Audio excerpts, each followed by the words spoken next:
Ceritakan seorang laki-laki bernama Dosik, pemilik toko DVD diperankan oleh aktor Shin Ha-kyung. Dia memiliki seorang karyawan yang bernama Lee Tae-jong yang diperankan oleh Dio. Bisnis toko DVD ini rupanya tidak berjalan lancar, sehingga Dosik juga melakukan kerja sambilan. Sebelum kita lanjut, jangan lupa subscribe, like, dan share video ini ke teman-teman kalian, agar channel ini semakin berkembang. Dimulai dari Dosik yang saat itu baru pulang dari kerja sambilannya sebagai sopir pengganti.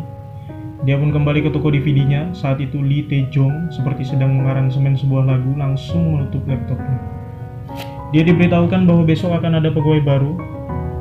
Tae-jong bertanya, bisnis sepi seperti ini kenapa masih sewa karyawan? Tapi Dosik tidak menjawabnya. Tae-jong juga meminta kepada Dosik sebagian gajinya karena belum dibayar. Tapi di sini Dosik menjawab akan membayarnya nanti saat tokonya laku terjual, dan Dosik juga menyuruh Tae-jong pulang karena tidak membayar uang lemburnya. Tae-jong pun pergi dengan membanting pintu. Di pagi hari Dosik datang ke sebuah tempat pemasaran bangunan dan bertanya kenapa bangunannya kok belum laku-laku.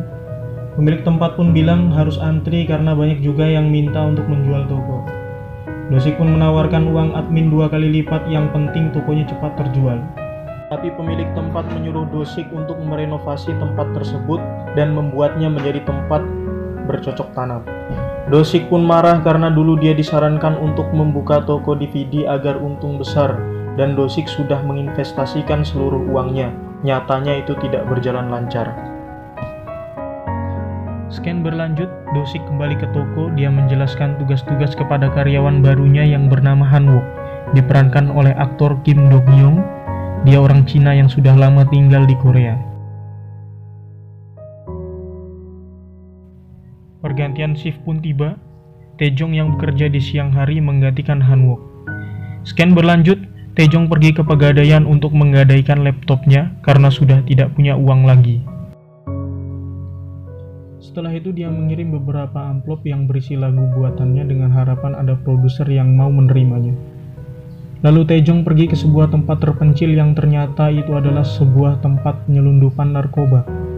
Di sana Tae-jong ditawarkan untuk menyimpan narkoba selama 10 hari dikarenakan ada penggerebekan di tempat tersebut. Awalnya Tae-jong tidak mau, tapi karena tidak punya uang, Tae-jong akhirnya menerima tawaran tersebut.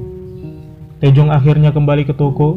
Dia membobol kursi dari ruang nomor 7 untuk menyimpan kantong narkobanya. Dosik pun memperlihatkan bagian bangunannya kepada klien yang ingin membeli bangunannya.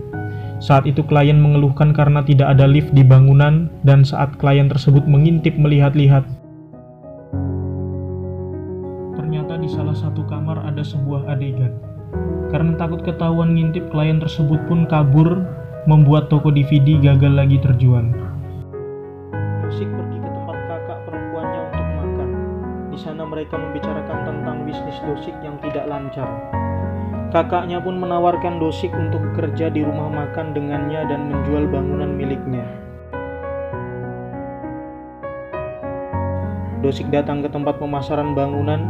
Di sana dia diberitahu bahwa klien yang ngintip sebelumnya mau membeli bangunan tersebut, tapi dengan harga yang rendah. Karena sudah terdesak, Dosik pun setuju.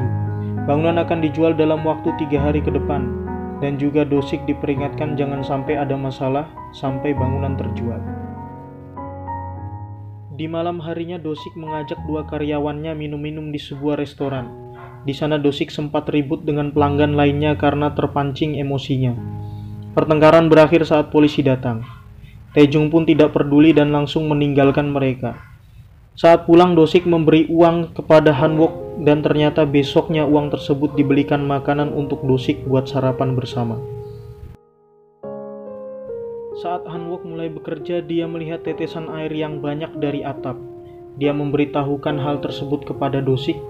Dosik pun menyuruh Han-wook mengelap bekas airnya dan menampung tetesan air tersebut dengan ember.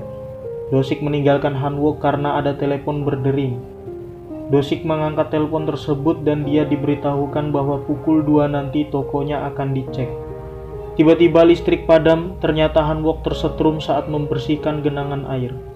Dosik pun mengecek apa yang terjadi dan dia menemukan Han-wook sudah tergeletak di lantai dalam keadaan meninggal. Dosik pun langsung menghubungi panggilan darurat, namun tiba-tiba ada pelanggan yang datang dan itu membuatnya panik. Dosik pun langsung mendorong jasad Han Wook untuk menyembunyikannya. Dan Dosik juga mengusir pelanggan yang datang. Pelanggan tersebut pun menawarkan bayaran yang mahal, tapi Dosik tetap mengusir mereka. Sehingga membuat pelanggan tersebut marah, tapi akhirnya mereka pun pergi. Dosik duduk dalam keadaan bingung dan panik. Dosik pun mengingat bahwa bangunan yang bermasalah akan sulit dijual. Akhirnya Dosik tidak jadi menelpon panggilan darurat lalu menyeret mayat Han Wook ke dalam ruang nomor 7. Mayat Han Wook dalam keadaan kaku sambil menggenggam sebuah handuk. Dosik mencoba menarik handuk tersebut tapi tidak bisa. Dosik pun memotong handuk tersebut, menutup mayatnya dengan karung dan mengunci rapat ruang nomor 7. Taejong menyalakan beberapa lilin karena listrik yang padam. Namun dia tiba-tiba melihat ruang nomor 7 terkunci dan menanyakan kepada Dosik. Dosik yang panik hanya menyuruh Taejong memperlihatkan kamar yang lain. Taejong juga bertanya kenapa Han Wook tidak datang. Dosik hanya menjawab tidak tahu. Tiba-tiba ada telepon masuk, ternyata telepon tersebut dari pemilik tempat yang memberitahukan bahwa klien yang ingin membeli bangunan tidak mau tanda tangan. Dosik pun langsung menghampirinya di sebuah kafe dan klien tersebut bilang akan melihat-lihat bangunan tersebut lagi. Di kafe itu juga Dosik sempat membeli biji kopi untuk menutupi bau mayat. Dosik pulang, dia duduk di dekat mayat Han Wook. Saat itu telepon berdering, Dosik pun mengangkatnya. Saat itu dia diberitahukan bahwa sewa bangunan akan dinaikkan. Dosik yang mendengarnya marah dan langsung datang menghampirinya dengan membawa minyak dan menyebarkan minyak tersebut ke lantai, serta mengancam akan membakar tempat tersebut. Akhirnya pemilik gedung mengalah. Saat Dosik pulang, dia melihat Taejong yang mendekati kamar nomor 7. Dosik pun bertanya kepada Taejong dan Taejong juga bertanya kepada Dosik kenapa ruang nomor 7 dikunci ganda. Mereka pun sama-sama menyembunyikan rahasia mereka yang ada di ruang nomor 7. Selesai bekerja, Taejong berusaha membuka ruang nomor 7. Tapi dia gagal karena Dosik keluar masuk toko yang membuat Taejong tidak leluasa membuka kamar tersebut.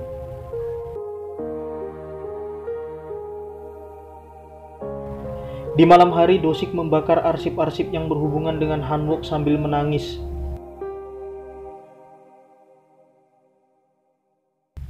Dosik juga sampai bermimpi buruk tentang Han Wook.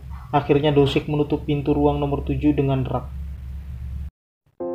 Di pagi hari, Taejong melihat rak yang ada di depan ruang nomor 7. Dan tiba-tiba ada seorang detektif datang karena menerima laporan dari seseorang. Dosik dan Taejong pun sama-sama panik. Detektif juga sempat mendekat dan bertanya apa isi dari ruang nomor 7. Dosik pun menyangkal bahwa itu adalah gudang kaset. Saat detektif ingin menginvestigasi lebih lanjut, Dosik pun akhirnya berhasil menyuruh detektif itu pergi dengan menyogok uang. Malam harinya Dosik mencoba memasukkan mayat ke dalam koper dan akan memindahkan mayat Han Wook karena takut akan didatangi oleh detektif atau polisi lagi. Di saat yang sama, Taejong yang mulai khawatir berencana mengambil narkoba yang ada di ruang nomor 7. Tapi saat itu Taejong tidak sengaja melihat Dosik yang memindahkan sesuatu ke dalam koper. Tapi Taejong tidak tahu apa itu. Lalu Dosik mendengar suara seperti ada orang yang mengintipnya. Saat Dosik mengeceknya, dia tidak menemukan apa-apa karena Taejong berhasil bersembunyi. Dosik pun mengunci ruangan tersebut. Saat Taejong keluar dari persembunyiannya, dia sadar kalau sudah terkunci dan mencoba mendobrak pintu tersebut. Dosik yang berhasil memasukkan mayat ke dalam koper menyeretnya keluar untuk membuangnya. Tapi dia gagal karena mayat Han Wook yang kaku selalu keluar dari dalam koper. Karena panik, Dosik membawa kembali mayat tersebut dan Taejong juga berhasil kabur tanpa ketahuan. Pagi harinya Dosik membeli sebuah mobil bekas untuk mengangkut mayat Han Wook ke restoran kakaknya. Dia menitipkan koper tersebut ke kakaknya sampai toko terjual. Kakaknya menyetujui tanpa tahu apa isi koper tersebut. Karena tidak berhasil mengambil narkobanya, Taejong sampai bertengkar dengan teman pengedar narkobanya. Dan dia diberi waktu 3 hari untuk mengambilnya. Karena sudah berhasil memindahkan mayat Han Wook, Dosik menyemprot ruang nomor 7 untuk menghilangkan baunya. Tapi tiba-tiba kakaknya menelpon dan memberitahu bahwa ruangan tempat Dosik menaruh koper bocor dan meminta izin Dosik untuk bisa membuka koper tersebut karena sangat berat. Dosik yang panik mengatakan jangan dan akan segera ke tempat kakaknya. Karena penasaran, kakaknya tetap ingin membuka koper tersebut dengan menebak kode kunci. Saat dalam perjalanan, Taejong menelpon Do-sik menanyakan keberadaannya. Taejong yang tahu kalau Do-sik sedang tidak ada di toko berlari dengan cepat untuk mengambil narkobanya. Do-sik pun sampai ke restoran kakaknya dan berhasil mengambil koper tersebut sebelum terbuka. Taejong yang berhasil sampai ke toko cepat-cepat membuka kamar nomor 7, tapi dia mencium bau yang tidak enak.